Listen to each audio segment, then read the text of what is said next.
आज इंद्र भगवान के पास गए कि हे प्रभु मेरी रक्षा कीजिए। भगवान सोचने लगे क्या हुआ? बोले देवासुर संग्राम में तो हमने बार बार संग्राम होता है। शुक्राचार्य के पास में इस प्रकार की बूटी है कि वो मरे हुए राक्षसों को दोबारा से जिंदा कर देते हैं, लेकिन हम देवता लोग मर जाते हैं, हम क्या करें? भगवान कहने लगे कि इसके लिए अमृत चाहिए। बोले अमृत कैसे मिलेगा? अमृत कैसे मिलेगा? समुद्र का मंथन करो। अब देखो, एक तो कथा ये है कि हम सीधे सीधे कथा करते हुए निकल जाएंगे, है ना, दर्श स्पर्श करते हुए कथाओं का और सीधे सीधे निकलते हुए चले। और एक कथा का मतलब होता है सार समझाना। ये शरीर ही हमारा क्या है? समुद्र है। ये शरीर क्या है? समुद्र है। इस शरीर को समुद्र मान लीजिए, और जब हम इस शरीर रूपी समुद्र का मंथन करते हैं तो इसके अंदर से विभिन्न प्रकार की वस्तुएं निकलती हैं, लेकिन मंथन तो करना पड़ेगा ना।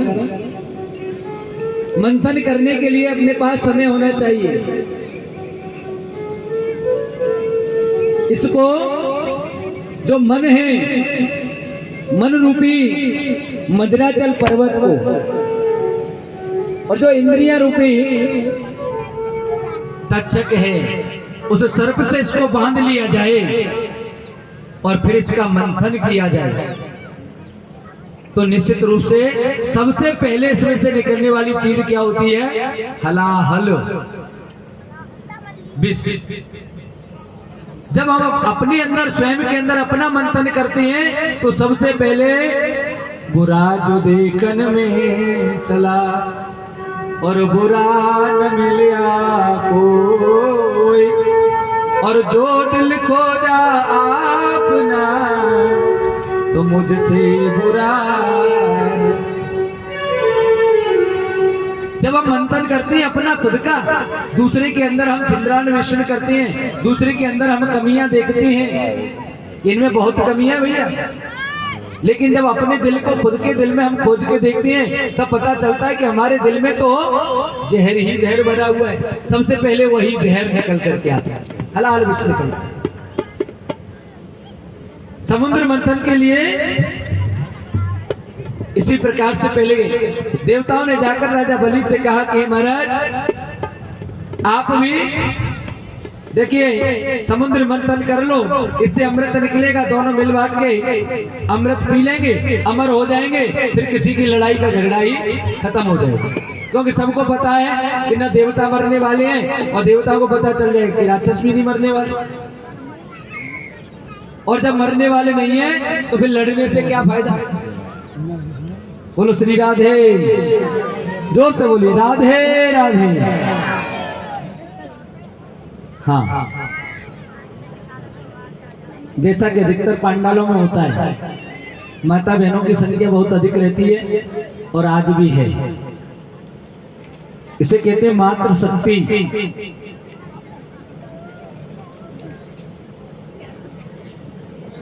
यथा स्थान देखते जाएं, और ये बालक लोग जो इधर उधर घूमते रहते हैं कृपया बैठ जाएं के स्थल पर।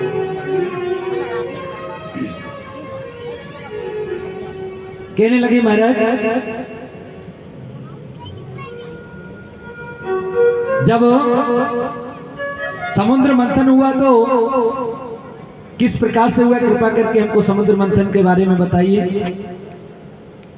कहने लगे कि सुर नर मुनि सब की यह रीति, सुर नर मुनि सब की यह रीति, सुर नर मुनि सब की यह रीति, सुर नर मुनि सब की यह रीति, स्वागत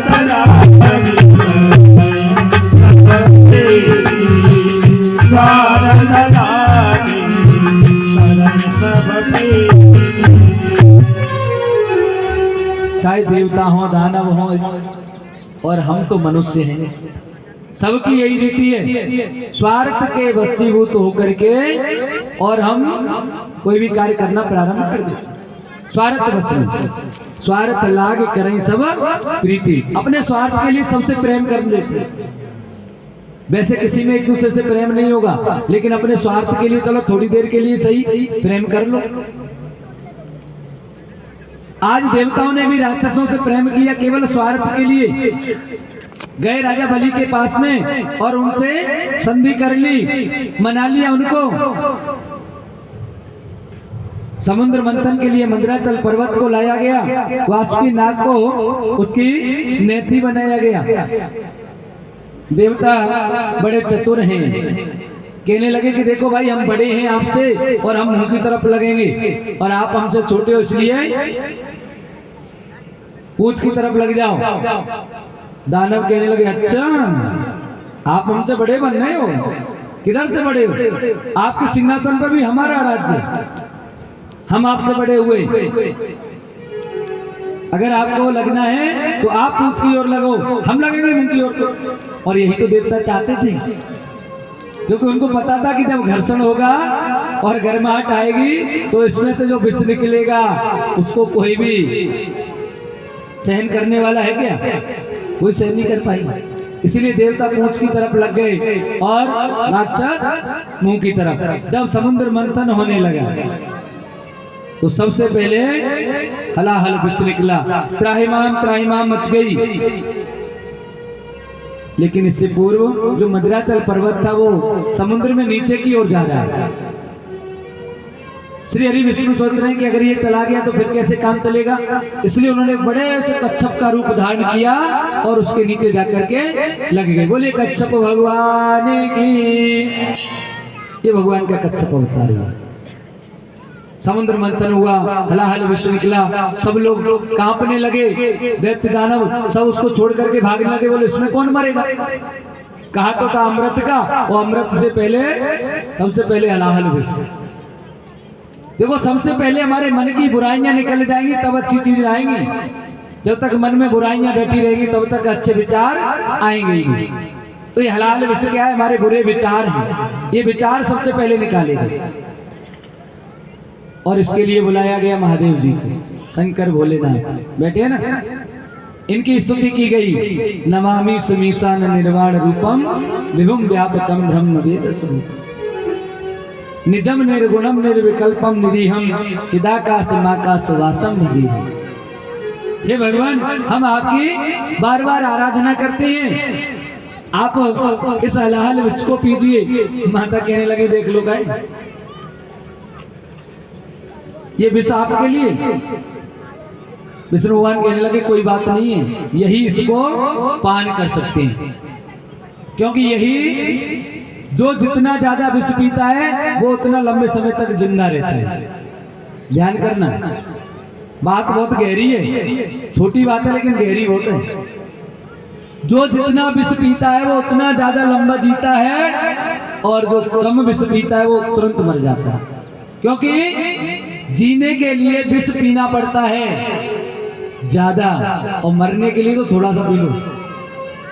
थोड़ा सा जहर पी लीजिए आप खत्म हो जाओगे, मर जाओगे तुरंत ही। लेकिन जीना है तो प्रतिदिन हमें घर में, परिवार में, समाज में, कहते हैं ना कि जाने में तो विषकों से घूंट पी के रह गए, है ना। ये विष पीना पड़ता है, और ये विष उस विष से कहीं ज्यादा बड़ा है। जो इस विष को पीना सीख जाता है उसके लिए वो विष कुछ भी नहीं है, और जो इस विष से डर करके उस विष को पी लेता है वो निकल लेता है।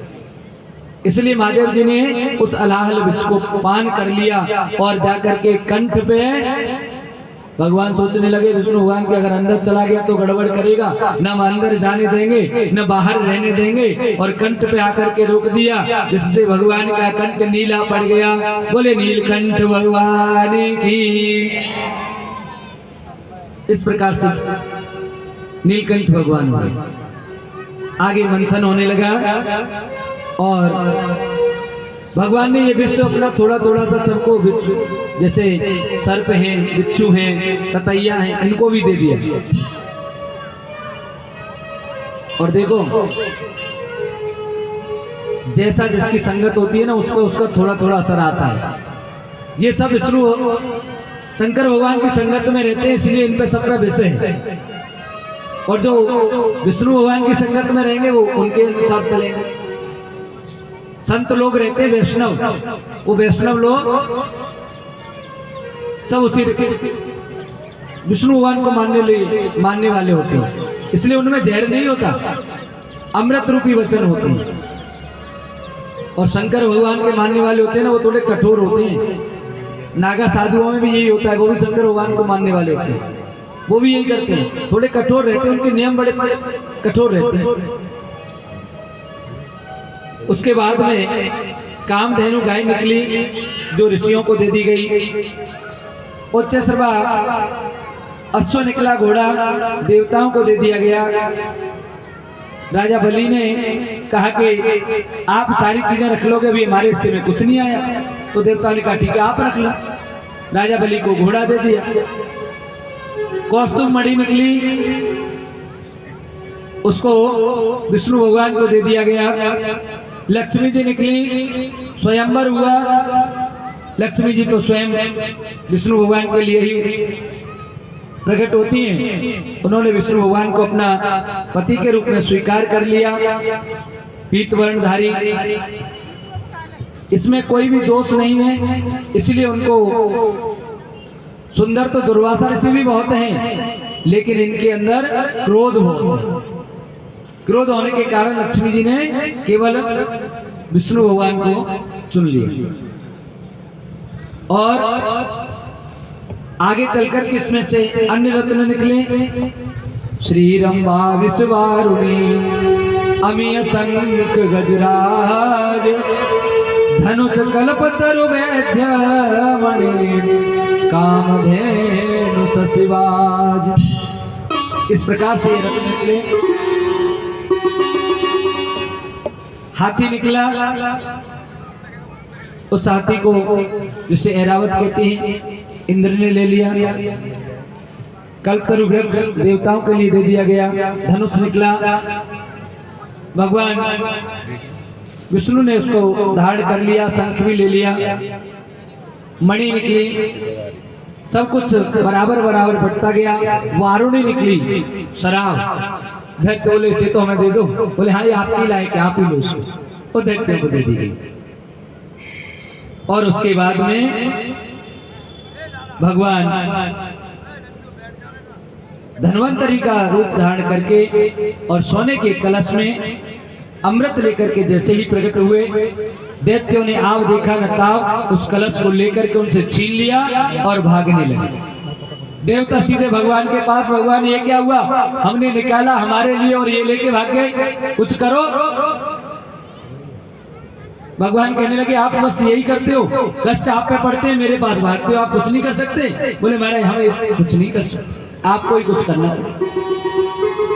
बोले ठीक है हम कुछ करते हैं। फिर भगवान ने मोहिनी रूप धारण किया और ऐसा मोहिनी रूप धारण किया आकर के जिधर से दैत्य उस कलश को कभी कोई छीनता कभी कोई छीनता। देखो राक्षसों में एक एक कमी होती है, एकता नहीं होती, छीना झपटी बहुत होती है। ये राक्षसों का गुण होता है, एक दूसरे से छीना झपटी करना। वरना वो चाहते तो एक तरफ से लाइन लगा के बैठ जाते, कोई एक पिला देता, लेकिन उन्होंने ऐसा नहीं किया। सबको लग रहा बस मैं ही अमर हो जाऊं, और स्वयं अमर होने के चक्कर में उन्होंने उस कलश को खोला तक नहीं। जैसे जैसे दैत्य लोग आगे बढ़े, मोहिनी रूप धारण करके भगवान और उधर आ जाते हैं। छम छम की जैसी आवाज सुनी सब दैत्य बोले ये कौन सुंदरी है। अब वो उस कलश को भूल गए, सुंदरी पे मोहित हो गए। सुंदरी कहने लगी आप इसको लेकर के कहाँ जा रहे हैं, मैं आपको अच्छी तरह से खिला सकती हूँ, आप लोग चलो बैठ जाओ। इतने में देवता भी आ गए, बोले इसमें हमने भी मेहनत की है, हमारा भी हक है। बोले आपका हक है तो बैठो आप भी लाइन में। और देवताओं की तरफ से पिलाना शुरू कर दिया। दैत्य लोग कहने लगे कि महाराज ये सुंदरी आप ही अमृत इनको देवताओं को पिला रही, फिर हमारे लिए क्या रह जाएगा। कहने लगे आप जानते नहीं हो, इसमें ऊपर पतला पतला है और नीचे गाढ़ा गाढ़ा है। पहले पतला पतला इनको पिला देती हूँ, उसके बाद गाढ़ा तुम्हें पिला दूंगा। बोले हाँ ये अच्छी बात है। उधर राहु नाम का एक राक्षस वो समझ गया कि ये तो देवताओं की चाल है, सूर्य और चंद्रमा के बीच में आकर के देवताओं का रूप धारण करके बैठ गया।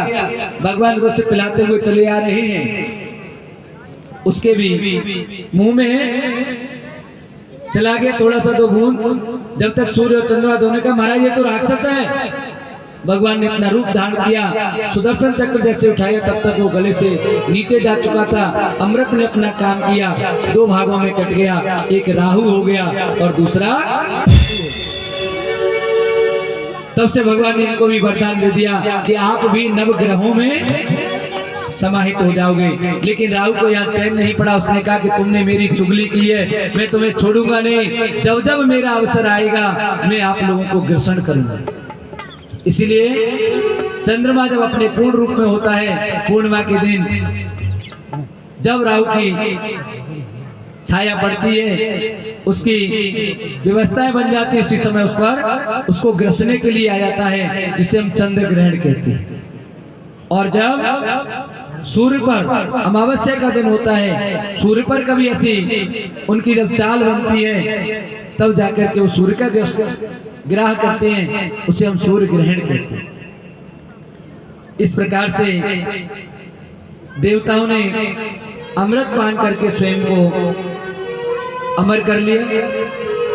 सबको नाच नचाई गई रे माया की चिरैया, सबको नाच नचाई गई रे माया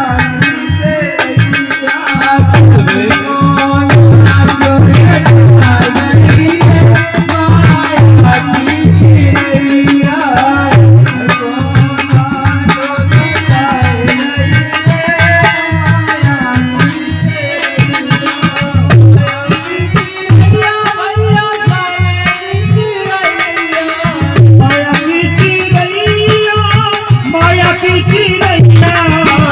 सबको नाच नचाई गई रे माया की चिरैया,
बोले मायापति भगवान की जय हो। महाराज परीक्षित कहने लगे कि हे गुरुदेव, आपने हमें पिछले स्कंद में बताया था कि राजा बलि से भगवान ने वामन अवतार धारण करके 3 पग जमीन मांगी थी। कृपया करके उस प्रकरण को हमें थोड़ा सा और ठीक प्रकार से समझा दें और सुना दें। तब सुखदेव जी महाराज कहने लगे कि हीरा जी सुनिए, जब महाराज बलि को यह पता लगा कि देवराज इंद्र ने और भगवान ने धोखे से पूरा अमृत स्वयं पान कर लिया, तो उन्होंने कहा कि शायद इसी चीज को भगवान हमसे छीन सकते हैं, लेकिन यज्ञ का अधिकार नहीं छीन सकते।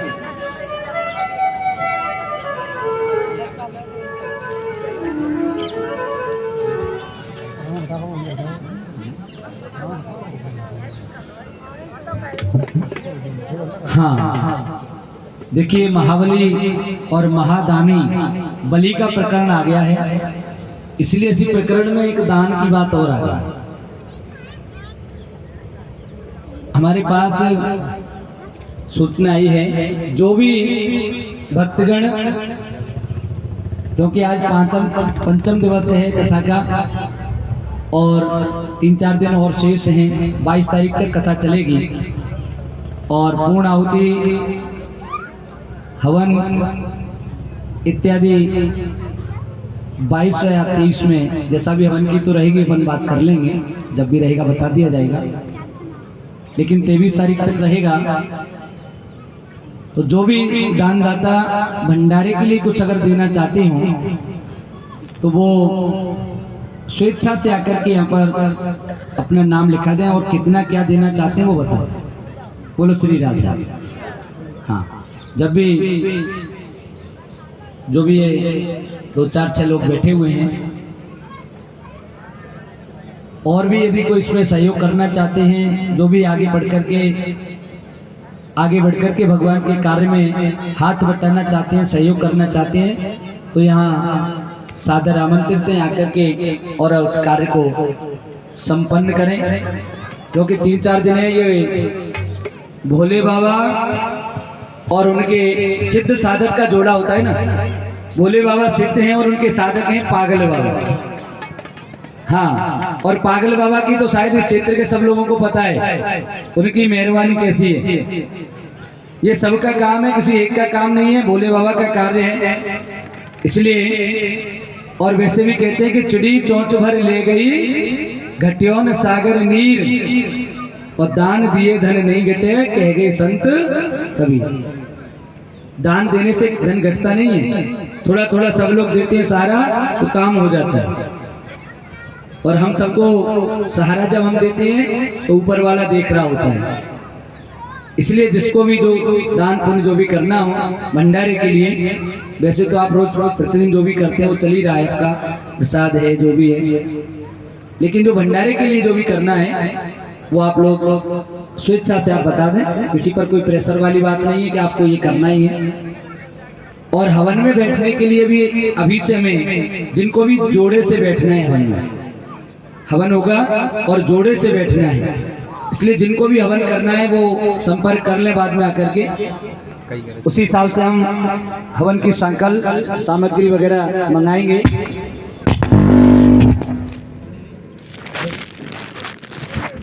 क्योंकि यदि बाद में पता चला हमने संकल्प मंगा ली और हवन में बैठने वाले ज्यादा आ गए तो भी दिक्कत हो जाएगी, और संकल्प ज्यादा आ गई हवन में बैठने वाले नहीं आए तो भी कुछ नहीं होने वाला। इसलिए हवन के लिए भी पहले से आप नाम लिखवा दें कि हम लोग हवन में बैठना चाहते हैं, उसकी जो भी व्यवस्थाएं जैसे रहेंगी आपको बता दिया जाएगा। बोलो श्री राधे, जोर से बोलिए राधे राधे। आवाज नहीं आई, जोर से राधे राधे। बहुत अच्छा। ये पुरुष जन थोड़े थोड़े और उधर हट रहे हैं क्योंकि आपकी संख्या कम है और महिला मंडल की संख्या बढ़ रही है। और देखो जिसकी संख्या बल ज्यादा होगा उसमें बाहुबल ज्यादा है, और खसका ही देते ब्रेक तरफ के आप खस को। हाँ, आगे बढ़ के सारे कार्य करने आपको, लेकिन अभी आगे आ जाए माता बहनें, सभी आगे आ जाए, इधर से बैठ जाइए। हाँ, और सबको बैठने के लिए जगह देते जाएं। आज राजा बलि ने सोचा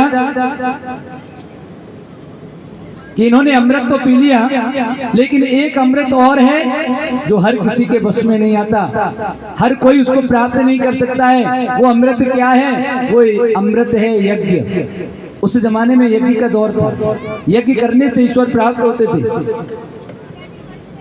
तो उन्होंने यज्ञ करना प्रारंभ कर दिया, एक के बाद एक यज्ञ की। 99 यज्ञ जब हो गई, 100वां यज्ञ होने को हुआ, इंद्र का इंद्रासन हिलने लगा, सोचने लगा कि ये तो गड़बड़ हो जाएगी। पहुंच गए भगवान के पास और कहने लगे महाराज कैसे भी करके बचाइए हमें। तब भगवान ने अदिति के गर्भ से वामन भगवान का रूप धारण किया। बोले वामन भगवान की जय। और राजा बलि के दरवाजे पर आ गए और वहां पर आकर के कहने लगे भिक्षाम देही। राजा कहने लगे बोलो ब्राह्मण बालक आपको क्या चाहिए? बोले महाराज ज्यादा कुछ नहीं चाहिए, हमें तो थोड़ा सा चाहिए, पर हमें लगता है कि आप दे नहीं पाओगे। बोले छोटा सा बालक और हमसे कह रहे कि हम दे नहीं पाएंगे? अरे आप मांगो तो सही, क्या चाहिए? बोले महाराज हम ऐसे नहीं लेते, हम ब्राह्मण बालक हैं, पहले आप संकल्प कीजिए और संकल्प किया हुआ दान ही हम लेते हैं। बिना संकल्प के अगर हम दान लेते हैं तो वो दान नहीं कहलाता, है ना। जैसे घर पे भिखारी आता है ना, उसके लिए कोई संकल्प नहीं करते, ऐसे चुटकी भर के डाल देते हैं, वो दान नहीं है। दान तभी कहलाता है जब संकल्प किया जाता है, हाथ में पैसे रुपए जो भी कुछ रखना है वो रख लिया जाए, संकल्प किया जाए, उसके बाद दान दिया जाता है। तो संकल्प किया हुआ ही दान होता है। तो महाराज पहले संकल्प करो। इतने में शुक्राचार्य को पता चल गया। शुक्राचार्य कहने लगे राजा तुझे पता नहीं है ये छलिया है, इससे तू जीत नहीं पाएगा, मेरी बात मान, इसको दान मत दे। अब तो राजा बलि कहने लगे महाराज कुछ भी हो जाए, अब तो हमने कह दिया, जवान दे दिए, ब्राह्मण बालक है, जो कुछ मांगेगा हम देंगे। और जैसे ही पानी लेने के लिए जो सागर होता है ना, गंगा सागर, उसमें एक नली होती है, उस नली में से पानी ले रहे हैं। शुक्राचार्य ने सोचा न इसमें से जल निकलेगा और ना ही ये संकल्प करेगा, इसलिए वो उसमें भोरा बन करके बैठ गए सागर। भगवान सोचने लगे कि देख लो, दूसरा आदमी दान कर रहा है और ये बंदा हाथ पकड़ रहा है, नहीं दान मत करो। कुछ लोग होते हैं ऐसे जो दान करना चाहते हैं, उनको भी दान नहीं करने देते, उनमें भी ठेसला लगाने वाले। कोई 1000 रुपए दे रहा होता है, अरे क्या करना, अपने को 500 दे दे बहुत है, और 100 दे दे तो और अच्छा है। और कुछ ऐसे होते हैं जब 1000 भी दे रहे होते हैं तो उनसे कहते नहीं आप तो 2100 देने लायक 2100 दो, और दान करवाते हैं। और कुछ दान के लिए हाथ, और जो हाथ पकड़ते हैं ना कि दान मत करो, उनका शुक्राचार्य जैसा ही हो जाता है। भगवान ने सीख उठाई और सागर के उस नली में डाल दी। शुक्राचार्य जी एक आंख से चले गए, एक ही आंख रह गई, कानी को बन गए तुरंत ही, सीधे पटवारी में नहीं, कानी को। हाँ, तो महाराज हमें जब कोई दान दे रहा हो तो उसको बढ़ाने की कोशिश करनी चाहिए, रोकने की नहीं करनी चाहिए, अधिक से अधिक दान दिलवाएं। और जब शुक्राचार्य को लगा कि ये नहीं मानेगा तो कहने लगे हमारे जाने तो मर, जो तुझको करना है वो कर। अब तो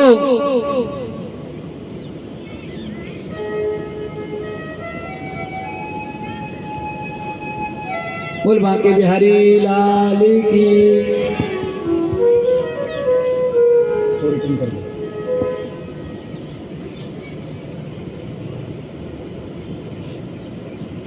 ये बहुत ही अच्छी बात। गोविंद पंडित जी रोहता वाले 2100 रुपए का भंडारे के लिए दान करते हैं। जोरदार तालियां इनके लिए, भगवान इनके भंडारे खूब भरता रहे। दिन दूना रात चौगुना इनका धन वैभव संपत्ति बढ़ाता रहे भगवान। अब राजा बलि